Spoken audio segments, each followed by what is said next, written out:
నమస్తే, నేను journalist YNR. ఆంధ్రప్రదేశ్లో ఎన్నికలు జరిగిన ప్రతి సందర్భంలో కూడా విజయవాడ పార్లమెంట్ సీట్ ఎవరు గెలుస్తారనేది చాలా పెద్ద చర్చ ఉంటుంది. విజయవాడ సెంట్రిక్గా విజయవాడ ఎంపీ ఎవరు అనేది చాలా పెద్ద చర్చ. బెజవాడ ఎంపీ స్థానానికి సంబంధించి పార్టీలో ఆశావాహులు కూడా ఆ పార్టీలో చాలా ఎక్కువ ఉంటారు. అటువంటి బెజవాడ ఎంపీ స్థానంలో హ్యాట్రిక్ కోసం కేశినేని నాని ప్రయత్నం చేస్తూ ఉన్నారు. సో తెలుగుదేశం పార్టీ కేశినేని కుటుంబంలోనే మరో వ్యక్తిని తీసుకొచ్చి కేశినేని శివనాథ్ గారిని తెలుగుదేశం పార్టీ అక్కడ అభ్యర్థిగా పెట్టింది. అన్నాదమ్ముల సవాల్ విజయవాడ కేంద్రంగా నడుస్తుంది. సో వైఎస్ఆర్ కాంగ్రెస్ పార్టీ గడిచిన ఎన్నికల్లో రాష్ట్ర వ్యాప్తంగా సంచలన విజయాలు నమోదు చేసినప్పటికీ విజయవాడ పార్లమెంట్ స్థానాన్ని మాత్రం కోల్పోయింది బికాజ్ ఆఫ్ కేశినేని నాని. కేశినేని నానికున్న వ్యక్తిగత ఇమేజ్ కారణంగా, వ్యక్తిగతంగా ఆయనకున్న పరిచయాల కారణంగా, వ్యక్తిగతంగా ప్రజల్లో ఆయనకున్న సానుకూలత కారణంగా విజయం సాధించారు. విజయవాడ పార్లమెంట్లోని 7 అసెంబ్లీ నియోజకవర్గాల్లో 6 చోట్ల తెలుగుదేశం పార్టీ ఓడిపోయినప్పటికీ కేశినేని నాని అక్కడ ఎంపీగా విజయం సాధించారు. అంటే ఆయనకు సంబంధించిన వ్యక్తిగత ఇమేజ్ అనేది అక్కడ ఆయన్ని ఎంపీగా గెలిపించింది. సో ఈసారి పరిస్థితి ఏంటి? ఈసారి ఆయన అనూహ్యంగా తెలుగుదేశం పార్టీని వదిలి వైఎస్ఆర్ కాంగ్రెస్ పార్టీలో చేరి వైసీపీ అభ్యర్థిగా ఉన్నారు. ఆయన తమ్ముడు శివనాథ్ గారు తెలుగుదేశం పార్టీకి సంబంధించిన అభ్యర్థిగా ఉన్నారు. సో కృష్ణా జిల్లాలో తెలుగుదేశం పార్టీ చాలా బలంగా ఉంది, ఈసారి బాగా పర్ఫామ్ చేస్తుంది లాంటి ఇంప్రెషన్ ఉంది. సో తెలుగుదేశం పార్టీ బాగా పర్ఫామ్ చేసినప్పటికీ కేశినేని నాని గెలవగలుగుతారా, లేదా వైఎస్ఆర్ కాంగ్రెస్ పార్టీ వేవ్ ఉందా అనే చర్చ విజయవాడ కేంద్రంగా కనపడుతోంది. చాలా గుంభనంగా ఉంది. విజయవాడలో ఏం జరుగుతుంది, విజయవాడలో ఓటింగ్ ఎలా ఉంది అనేది చాలా గుంభనంగా కనపడుతుంది. విజయవాడ పార్లమెంట్కి సంబంధించి జగ్గయ్యపేట నియోజకవర్గంలో వైఎస్ఆర్ కాంగ్రెస్ పార్టీ గ్యారంటీగా గెలవగలమనే ధీమాతో ఉంది. విజయవాడ ఈస్ట్ 100% గెలవబోతున్నాం అనే ధీమాగా ఉంది. తిరువూరు గ్యారంటీగా గెలవబోతున్నాం అనే ధీమాలో ఉంది.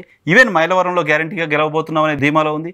విజయవాడ సెంట్రల్ ఈస్ట్లో కూడా ఆల్మోస్ట్ మేము విజయం సాధిస్తాం అలాంటి ఇంప్రెషన్లో ఉంది. నందిగామలో నెక్ టు నెక్ ఫైట్ ఉన్నప్పటికీ అక్కడ కూడా వైఎస్ఆర్ కాంగ్రెస్ పార్టీ గెలవడానికి సంబంధించిన అవకాశం ఉంది అని వైసీపీకి సంబంధించిన నాయకులు ఎక్కలేసుకుంటున్నారు. సో మొత్తం 7 6 మళ్ళీ గ్యారంటీగా మేము గెలుస్తామనేది వైఎస్ఆర్ కాంగ్రెస్ పార్టీ ధీమాగా కనబడుతుంది.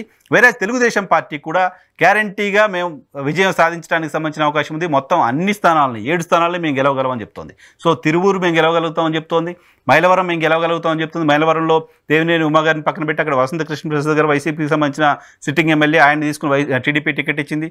ఈవెన్ జగ్గయ్యపేటలో గ్యారంటీగా విజయం సాధిస్తామని ధీమా తెలుగుదేశం పార్టీలో కనపడుతుంది. సుజనా చౌదరి గారు విజయవాడ వెస్ట్లో పోటీ చేస్తున్నారు భారతీయ జనతా పార్టీ అభ్యర్థిగా. ఆయన గణనీయంగా ఓట్లు సాధిస్తారనేది తెలుగుదేశం పార్టీకి సంబంధించిన నాయకులు వేస్తున్న అంచనా. సెంట్రల్లో బోండా ఉమామహేశ్వర గారు గడిచిన ఎన్నికల్లో చాలా స్వల్ప మెజార్టీతో ఓడిపోయారు. ఈసారి ఆయన విజయం సాధిస్తారని చెప్తున్నారు. వైసీపీకి రాష్ట్ర వ్యాప్తంగా 151 సీట్లు వచ్చినప్పుడే విజయవాడ ఈస్ట్లో మేము గెలిచాం. ఇప్పుడు తెలుగుదేశం పార్టీ వేవ్ ఉంది, కూటమి వేవ్ ఉంది కాబట్టి మేము ఇంకా ఈజీగా విజయం సాధిస్తాం ఈస్ట్లో అనేది తెలుగుదేశం పార్టీ లెక్కగా ఉంది. సో 2 పార్టీలకు సంబంధించిన లెక్కలు ఎలా ఉన్నప్పటికీ విజయం పట్ల, ఎవరు విజయం సాధిస్తారనే దాని పట్ల ఈవెన్ సాధారణ ఓటర్లలో కూడా గుంభనంగా ఉన్నారు. ఎవరు ఇక్కడ ఏమీ బయటికి చెప్పలేని పరిస్థితి కనపడుతోంది. సో వోకల్ సెక్షన్లో తెలుగుదేశం పార్టీ కూటమి అంటూ చర్చ జరుగుతున్నప్పటికీ డౌన్ కింది స్థాయి వర్గాల్లో, గ్రామీణ ప్రాంతాల్లో, రూరల్లో ఓటింగ్ సెక్షన్గా పిలువబడుతున్న వర్గాల్లోని వైఎస్ఆర్ కాంగ్రెస్ పార్టీకి అండగా నిలిచాయి ఇలాంటి చర్చ జరుగుతుంది. పైగా గడిచిన ఎన్నికల్లో కేశినేని నాని గారికి సంబంధించిన సానుకూలత కారణంగా తెలుగుదేశం పార్టీ ఓడిపోయినప్పటికీ ఆయనకి క్రాస్ ఓటింగ్ జరగడం చూసాం. సో ఈసారి కూడా ఆయనకు సంబంధించిన ఇమేజ్,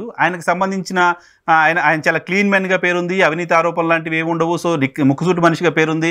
సో గడిచిన 2 సార్లు అక్కడ ఎంపీగా గెలిచారు, అనేక అభివృద్ధి కార్యక్రమాలను అక్కడ చేశారు. సో ఆయనకు సంబంధించిన సామాజిక వర్గం కోణంలో కూడా కమ్మ సామాజిక వర్గానికి వైసీపీ మొత్తం వ్యతిరేకంగా ఉంది అంటూ రాష్ట్ర వ్యాప్తంగా ప్రచారం ఉన్న నేపథ్యంలో అదే సామాజిక వర్గానికి సంబంధించిన ఒక క్లీన్ ఇమేజ్ ఉన్న కేశినేని నాని అక్కడ వైఎస్ఆర్ కాంగ్రెస్ పార్టీ అభ్యర్థిగా ఉన్న కారణంగా ఆ సామాజిక వర్గం కూడా మొత్తం పార్లమెంటు అంతా చూస్తే వైసీపీ వైపు ఎంతో కొంత ఓటు వేయగలిగారు. వాళ్ళంతా వన్ సైడ్గా తెలుగుదేశం పార్టీకి వైపు వెళ్లకుండా కేశినేని నాని రూపంలో అడ్డకట్ట వేశాము. దానికి తోడు వైసీపీకి సంబంధించిన స్ట్రాంగ్ కోర్ ఓటింగ్ ఏరియాస్ ఏదైనా ఎస్సీలు కావచ్చు, అలాగే ఎస్టీలు కావచ్చు, క్రిస్టియన్స్ కావచ్చు, మైనార్టీలు కావచ్చు, బీసీల్లో కూడా కొంతమందిని ఈ ఎన్నికల్లో తమ వైపు తిప్పుకునే ప్రయత్నం వైఎస్ఆర్ కాంగ్రెస్ పార్టీ చాలా బలంగా చేసింది. టీడీపీతో ఉన్న బీసీలు తిప్పుకునే ప్రయత్నం చేసింది. వీటన్నిటికి తోడు కేశినేని నానికి సంబంధించిన ఇమేజు ఇవన్నీ కలిసి వస్తాయి. మొత్తం 7 అసెంబ్లీ స్థానాల్లో కనీసం 6 గ్యారంటీగా గెలుస్తామనేది వైఎస్ఆర్ కాంగ్రెస్ పార్టీకి సంబంధించిన నాయకులు చెప్తున్నది.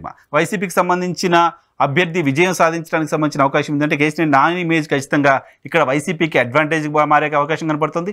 సేమ్ టైం తెలుగుదేశం పార్టీ కూడా, తెలుగుదేశం పార్టీకి సంబంధించిన నాయకులంతా కలిసికట్టుగా పనిచేయడంతో పాటు దేవినేని ఉమా డిస్టర్బెన్స్ ఒకటి ఉంది. అదే స్థాయిలో డిస్టర్బెన్స్ క్రియేట్ చేసిందో చూడాల్సిన అవసరం ఉంది. కేశినేని శివనాథ్ ఎన్నికల సమయానికి ప్రాపర్గా అక్కడ క్యాంపెయిన్ చేయలేకపోయారు, ప్రాపర్గా మిగతా నియోజకవర్గాలు అందరినీ కోఆర్డినేట్ చేయలేకపోయారు. ఇంకా బూత్ మేనేజ్మెంట్గా మనం చెప్తూ ఉంటాం, అది బూత్ చెప్పొద్దు కానీ అటువంటి మేనేజ్మెంట్ చేయడంలో వైఎస్ఆర్ కాంగ్రెస్ పార్టీ కంటే వెనకబడి ఉన్నారు లాంటి ఒక చర్చ కూడా జరుగుతోంది. సో అక్కడ ఫలితం ఖచ్చితంగా రాష్ట్ర వ్యాప్తంగా ఇంట్రెస్ట్ జనరేట్ చేస్తుంది. విజయవాడ గుంభనంగా ఉంది, విజయవాడ సైలెంట్గా ఉంది. విజయవాడ ఫలితం ఎలా ఉండబోతుంది అనేది ఖచ్చితంగా ఆసక్తి కలిగిస్తోంది.